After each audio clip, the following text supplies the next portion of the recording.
The European Union produces huge amounts of open data, but what happens to it all? And for us it's important that our data is reused in the best way possible, that people can use them in their daily lives. That's why the Publications Office in Luxembourg decided to launch a competition called a Datathon. They came to present the third edition of the event at this year's EU Regions Week. The main idea is to show the value of open data, especially the value of open data from EU institutions, agencies and bodies. They publish a lot of open data, but there's not so much reuse what we can actually see. Competition is basically a way for us to connect to new audiences, especially the tech-savvy young audiences, which is for the EU difficult to reach.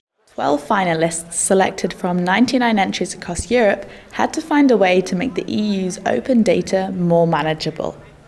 The diverse solutions proposed by the candidates range from tools for interpreting medical labels to apps on CO2 emissions. Mind Your Foot came third in the competition this year. We saw a gap between this raw data and actually taking action on climate change. So this we filled by, first of all, processing the data, integrating the data, cleaning the data as well, making actually informative data sets, and on top of that, visualizing these data sets for people to use. Yes, we have two interfaces. On the one hand, we have the application which is used by people on the street to take short-term action by changing their transportation behaviors.